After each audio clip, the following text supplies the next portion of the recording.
Good day, everyone. I am Ma'am Grace Nunez, and today I am going to discuss the current trends and issue in science education at Mexico and Paraguay. So, first, we have three objectives here. We are going to describe how Mexico and Paraguay have integrated the technology into the science education. So, this effort can help to make science lesson more interactive and accessible. And for the second one, we are going to identify the main educational challenges in both countries. So, we will talk about the issue that lead to unequal learning experience and limit the education progress. And lastly, we are going to explain the steps in Mexico and Paraguay that are talking about to promote the equal opportunities in science education regardless of students' socioeconomic background. So, lastly, we will discuss those action help to bridge the gaps and give every student a fair chance to learn in science. And now, here is the education system of Mexico and Paraguay. So, at the age of 3 and 5, so sila po ay nagpupunta na sa school and it is mandatory in both countries. So, yung mga bata doon, yun po yung nagiging foundation nila. And next one, we have primary education. So, last 6 years, from ito ay ages 6 to 11. And ito ay nagpo-focus sa ating reading, writing, math, and general knowledges. And for our lower secondary, ito naman ay nasa edad na 12 to 14 years old. So, as you can see po dyan. And yung mga student dito ay nag-aaral ng mga advanced subjects sa science, history, and also language. And punta naman tayo sa upper secondary education. Kumbaga, ito yung ating senior high school. Ito naman ay nasa edad na 15 to 17 years old. And kung sa atin, ang senior high school ay 2 years.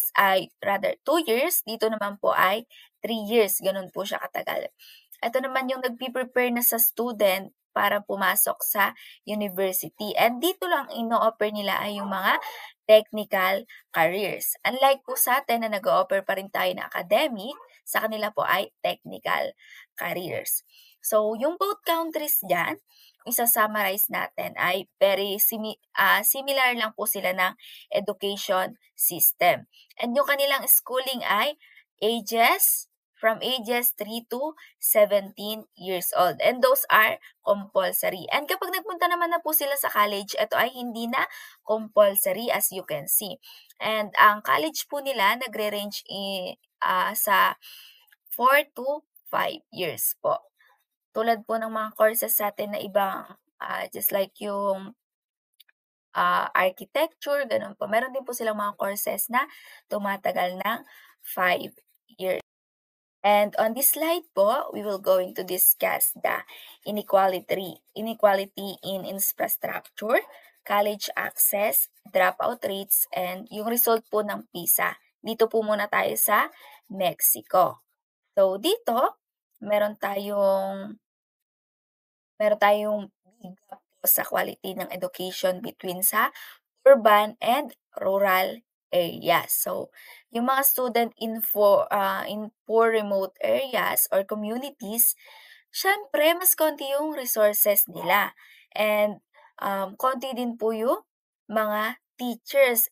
But, yung mga place po nila doon ay crowded na po yung classroom. So, meron tayong isang lugar diyan po sa Mexico. Ito yung sa Chiapas, Oaxaca, which is ito po yung poorest na state dito sa Mexico. So, marami ditong schools na kulang sa electricity, sa internet, and proper classroom nga pong tinatawag natin. So, and on the second picture po, yung makikita natin dyan, sabi dyan, infrastructure and resources. So, ito ay may kaugnayan sa naunang picture. Marami po kasing mga school dito sa Mexico, especially sa rural areas, which is kulang po sila sa basic facilities gaya ng nasabi sa kanina. Included po diyan sa clean toilets, science laboratories, and also yung mga digital tools na sinasabi natin. And ito po yung nagiging reason, that's why mahirap po yung learning engagement. So, isa po sa example niya ay wala po silang science laboratory. And also, konti lang po yung merong internet connection. Which is alam natin na makakatulong po sa pag-aaral or mas maging engaging pa po yung discussion. And on the third picture, we're going to talk about the college enrollment. So, marami ditong mga estudyante sa Mexico ang hindi na nagpapatuloy sa college because mataas po yung bayad or hindi na nga po 'di ba ito compulsory, that's why ito ay may binabayaran po sila. And also mababa po yung preparation nila or kailangan na nilang magtrabaho para sumuporta sa kanilang pamilya.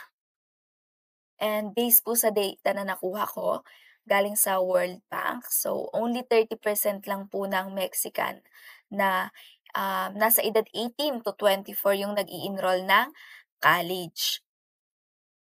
And kung may magtuloy man po, diyan na po pumapasok yung meron po silang tumataas po yung dropout rates. Talagang hindi rin po sila nakakapagpatuloy, especially po ito sa mga poor areas, napakataas po ng dropout rates. As you can see po diyan sa ating pie chart, makikita po natin yung dropout rates, dahil po iyan sa lack of transportation and gaya ng nasabi kanina, kailangan na po nilang magtrabaho. So, meron tayong mga rural areas do'n na talagang, hindi na po sila nagtutuloy, even yung high school. And most common yung preparation into the college, yung tinatawag natin do'n na 3 years course po or 3 years na pag-aaral before po pumunta tayo sa college. And punta naman po tayo sa result ni PISA dito kay Mexico. So itong si Mexico ay base po ito sa student assessment measuring reading, math, and science.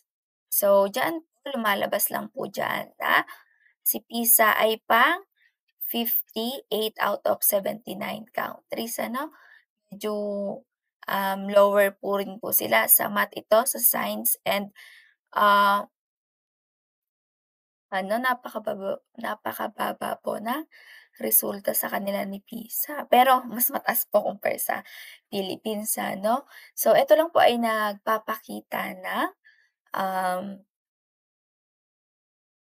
ng need po may i-revise sa curriculum to be able to achieve yung highest po na result ni PISA ano. And next one po on the next slide.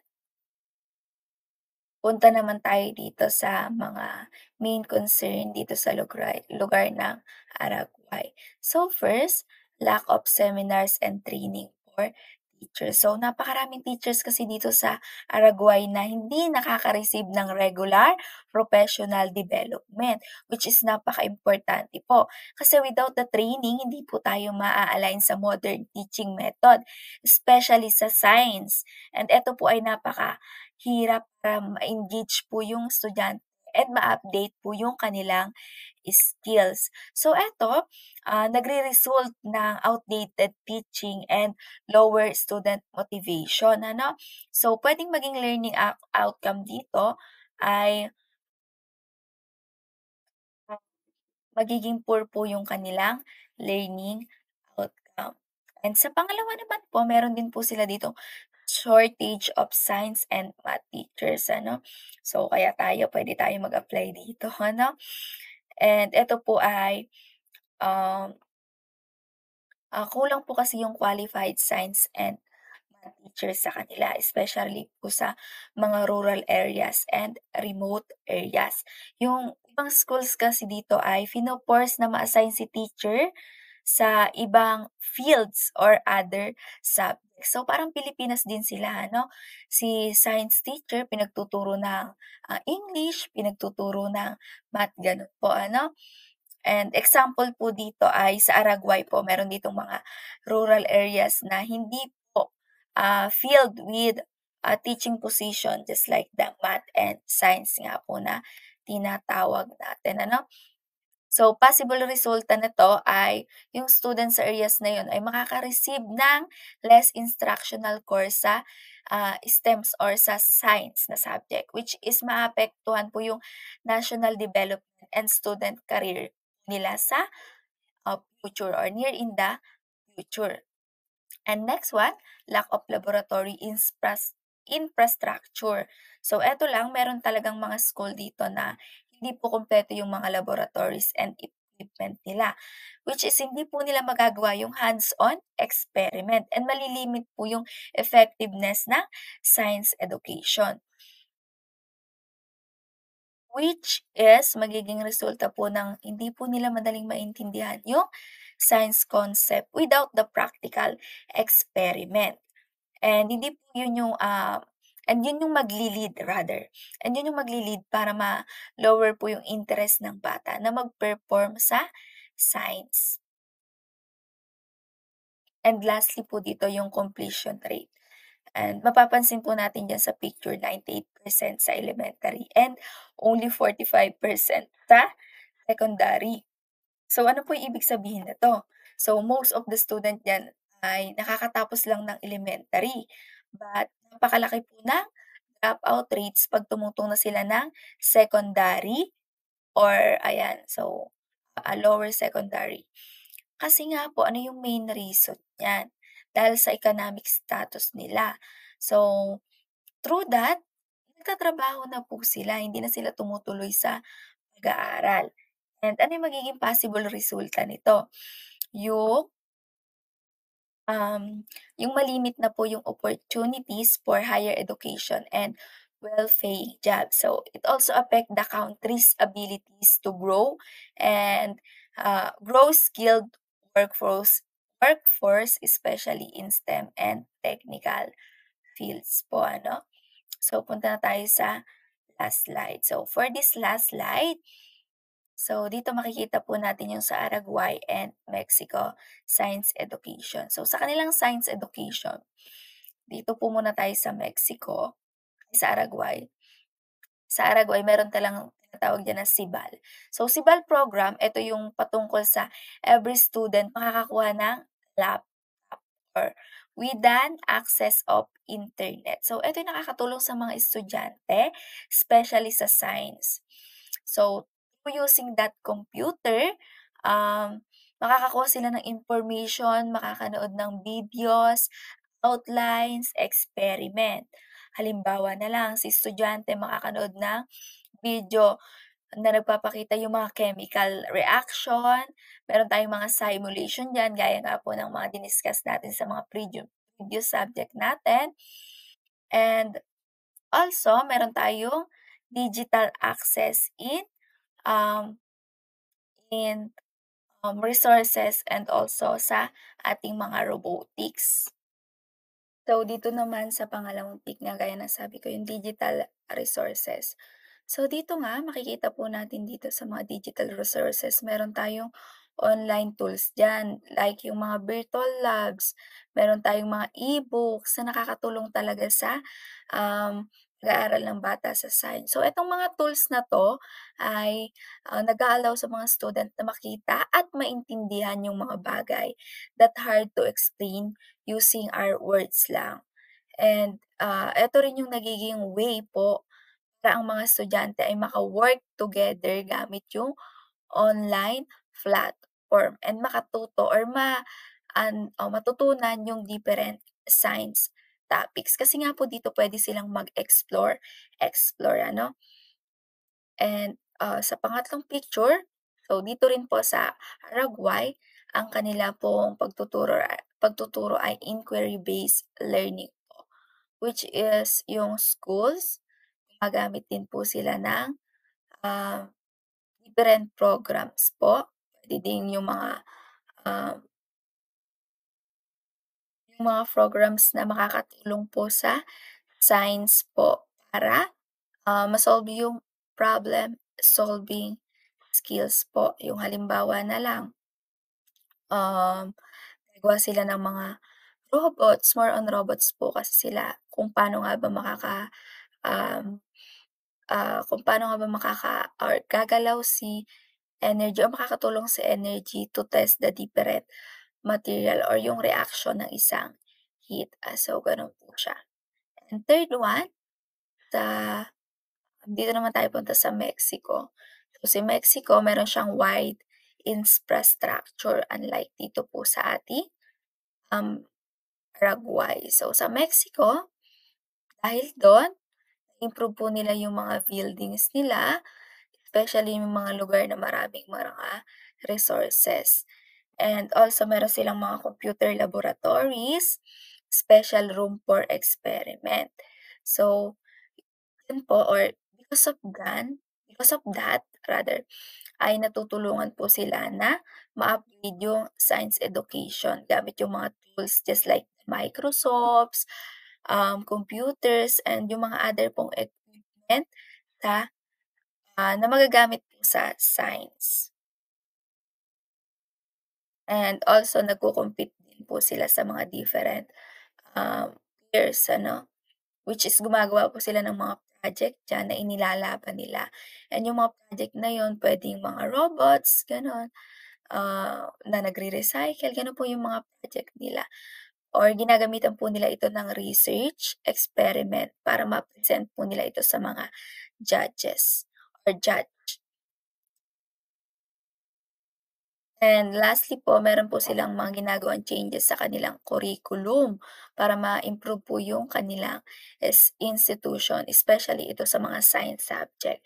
So si government na talaga po yung, may gusto na pag-aralan pa mismo si science and also yung technology.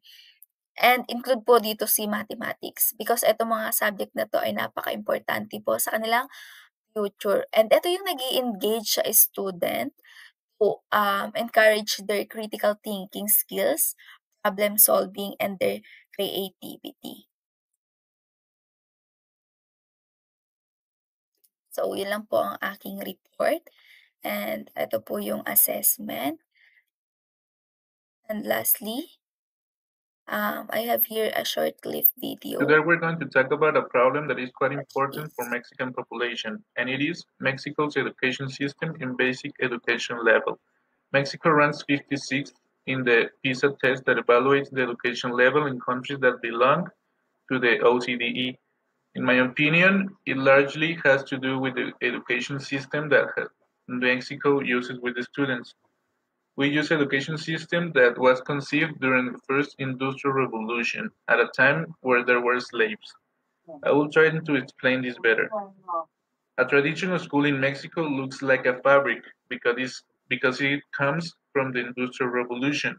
Just as a fabric, a bell rings, which means it is time to work, and then comes the raw material, meaning the kids, and the teachers start barracking with information. After the bell rings again, the kids go out to eat, and then the bell rings it one more time. The students go back to the classrooms, and the barracking continues. The last bell rings, and the kids go home. This process repeats day after day and year after year. At the end, what once was a kid full of life, imagination, and creativity ends up being a zombie that responds to bell rings in order to know what to do. As the production line should not stop, every time that the kid fails a subject, we scold and punish him, and we force him to memorize everything, even that physics formula that he can find in his phone every time he wants. Don't get me wrong, it's not that school is bad. The bad thing is that it was made in likeness to a fabric, which tends to standardize people, and we are not all the same. So which tool can we use to personalize everyone's interest then? Internet.